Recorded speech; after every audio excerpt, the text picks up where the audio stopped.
ওয়ালপেপারের শুরুতেই বা মোবাইলের স্ক্রিন অন করার সাথে সাথে Facebook, Instagram, Twitter, WhatsApp, Messenger এই টাইপসের অ্যাপস গুলো রাখবেন না। ইউটিউব, যেগুলো আপনাকে ডিস্ট্রাক্ট করে, যেগুলো আপনাকে পড়াশোনা থেকে দূরে সরায় নিয়ে যায়।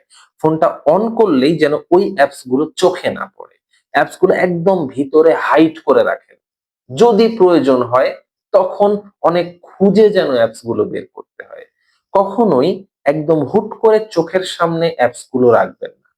এতে আপনার জিনিসটা সহজলভ্য হয়ে যাবে, খোঁজা কিন্তু সেটা আপনার জন্য ক্ষতিকর। আপনি একটা এন্টারটেইনমেন্ট এ ঢুকবেন, একটু কষ্ট করে ঢুকুন না। একটু কষ্ট করে অ্যাপস গুলো খুঁজে বের করুন। Facebook এর অ্যাপসটা খুঁজে বের করুন। এতে কিন্তু কিছুটা বিরক্তি তৈরি করবে। এই একটু বিরক্তি আপনার জন্য যথেষ্ট। ধীরে ধীরে এই একটু বিরক্তি আপনার Facebook use, YouTube use, WhatsApp, Messenger use কমায় দিবে। আল্টিমেটলি আপনারই কিন্তু লাভ।